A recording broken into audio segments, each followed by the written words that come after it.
నమస్తే yours news కి స్వాగతం. జగిత్యాల జిల్లా కేంద్రంలోని జర్నలిస్టుల ఇళ్ల స్థలాల మంజూరుకై గత 13 రోజులుగా నిరవధిక నిరాహార దీక్ష చేస్తున్న జర్నలిస్టులకు ఈ రోజు ఎండపల్లి TUWJ ప్రెస్ క్లబ్ అధ్యక్షులు నల్లాల కుమార్ ఆధ్వర్యంలో పాత్రికేయులు సంఘీభావం ప్రకటించారు. ఈ సందర్భంగా జిల్లా TUWJ అధ్యక్షులు చీటి శ్రీనివాసరావు మాట్లాడుతూ ప్రభుత్వానికి ప్రజలకు మధ్య వారధిగా పనిచేస్తూ నిరంతరం ప్రజా సమస్యలే ఎజెండాగా పనిచేస్తున్న అర్హులైన జర్నలిస్టులకు తక్షణమే ఇళ్ల స్థలాలు మంజూరు చేయాలని శ్రీనివాసరావు ప్రభుత్వాన్ని డిమాండ్ చేశారు. ప్రభుత్వాలు ఎన్ని మారినా జర్నలిస్టుల తలరాతలు మాత్రం మారడం లేదని, ప్రభుత్వాలు ఇచ్చే హామీలు నీటి మూటలుగా మారుతున్నాయని విమర్శించారు. జర్నలిస్టులు కనీస వేతనం లేకుండా స్వచ్ఛందంగా సేవలు అందిస్తున్న ప్రభుత్వాలు గుర్తించడం లేదని, ప్రభుత్వం తక్షణమే అర్హులైన జర్నలిస్టులకు ఇళ్ల స్థలాలు మంజూరుపై ఇచ్చిన హామీని అమలు పరచాలని ఆయన కోరారు. ఈ సంఘీభావంలో ఎండపల్లి పాత్రికేయులు నల్లాల కుమార్, నాగసముద్రాల శ్రీనివాస్, బాలసాని శ్రావణ్, గుండ గంగయ్య, బొడ్డు రాజేశం, ఉప్పు రమేష్, బెత్తపు లక్ష్మీరాజం, చిలక సతీష్లు పాల్గొన్నారు.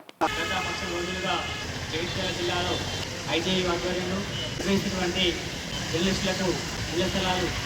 సమావేశంతో మరి ఎండపల్లి మండల ఐటీఐ తరఫున ఈరోజు వచ్చేసి సంఘీభావం జరుగుతుంది. మరి ఈ పాత్రికేయ మిత్రులకు ఎప్పుడు కూడా మా తరఫున ఎప్పుడు కూడా సపోర్ట్ ఉంటుందని కోరుకుంటూ మరి తొందరగా మన యొక్క ఆశయాన్ని ప్రభుత్వం తీసుకెళ్తానని పనిచేస్తూ అరువుల దరికి చేర్చడంలో ప్రముఖ పాత్ర పోషిస్తున్న మన పాత్రికేయులు ఎన్నో ఏళ్లుగా వృత్తిని నమ్ముకొని జీవిస్తుంటే రాజ్యాంగబద్ధంగా ప్రభుత్వ పరంగా రావాల్సిన హక్కులేవి రాకపోవడం, యాజమాన్యాలు కూడా ఇవ్వనట్టు చాలని వేతనాలు అయినా మేమున్నాం, ప్రజల పక్కం, ప్రజా సమస్యల పరిష్కారం కోసం కృషి చేస్తామంటూ జర్నలిస్టులు వారి కుటుంబాలని పక్కన పెట్టి వారి సమస్యలను లెక్క చేయకుండా, ఆరోగ్య పరిస్థితులను పట్టించుకోకుండా, ఓ పూట తినకున్నా ఏదో ఒక అక్కడ ప్లేస్లో ఇన్సిడెంట్ జరిగిందంటే వితిన్ నిమిషాల్లో అక్కడ చేరుకోవడం, ఆ విషయాన్ని ప్రపంచానికి తెలియజేయడంలో నేను ముందుంటానంటూ మన పాత్రికేయులే పోటీపడి ఈ వృత్తిలో కొనసాగుతున్నారు. అలాంటి పాత్రికేయులను హక్కున చేర్చుకొని మీ సమస్యలేంది, మీ కష్ట సుఖాలు ఏమున్నాయి, మీరు ఎట్లా బతుకుతున్నారు, మరి మీకు ఇంకేం కావాలి అని అడగాల్సిన ప్రభుత్వాలు నిమ్మకు నీరెత్తినట్లు వివరించి వారి స్వలాభం కోసం మనల్ని వాడుకుంటున్నారే తప్ప మన గురించి ఏనాడు ఆలోచన చేయని ఈ ప్రభుత్వాలు ఇంకెన్నాళ్ళు మనం వేచి చూడడం. నేనైతే 30 ఏళ్ళుగా ఈ జర్నలిజంలోకి వచ్చిన ఏం సాధించినావు బిడ్డ అంటే శూన్యం. ఎవరు అడిగినా బిక్కముఖం వేయడం తప్పితే నేను ఫలానా సాధించినా అని చెప్పుకోవడానికి నా దగ్గర గర్వకారణం ఏమీ లేదు. ఇలాంటి నాలాంటి పాత్రికేయులు మన జిల్లాలో ఎంతోమంది వేతనాలు, అరకొర వసతులు, సొంత ఇల్లు లేక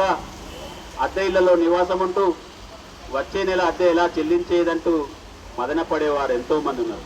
ఈ పరిస్థితుల్లో మాకు న్యాయబద్ధంగా రావాల్సిన ఇళ్ల స్థలాలను కేటాయించాలి, మా సొంతింటి కల నెరవేర్చాలని చెప్పేసి మా జగిత్యాల పాత్రికేయులమందరం కలిసి ఈ ప్రభుత్వాలు మనం మర్యాదగా అడిగితే ఇవ్వవు, మనం బామాలినా బతిమిలాడినా మనం పట్టించుకోవట్లేదు,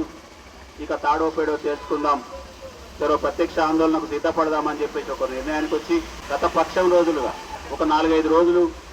వివిధ రూపాల్లో కార్యక్రమాలు నిర్వహించి అయినా అటు ప్రభుత్వం కానీ ఇటు అధికార యంత్రాంగం కానీ స్పందించకపోవడం వల్ల ఇక రోడ్డు మీదకి ఎక్కుదాం, మన సత్తా ఏంటో చూపిద్దామని చెప్పేసి ఈ 13 రోజులు గడిచినా ఈ 13 రోజుల్లో ప్రతిపక్ష నేతలు, అధికార పక్ష నేతలు, రైతు సంఘాలు ఇలా చెప్పుకుంటూ పోతే అయ్యో మీకు అందరికీ మేమున్నాం, మీది న్యాయమైన కోరిక,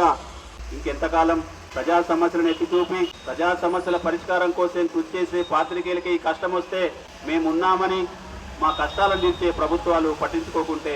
మరి మేము ఈ సేవ చేయడం ఎందుకు, మా ఆరోగ్యాలను నాశనం చేసుకోవడం ఎందుకు, ప్రజాసేవే లక్ష్యంగా ముందుకు సాగుతున్నా మేము ఇంకేం సాధిస్తాం, కనీసం సొంత ఇల్లు లేక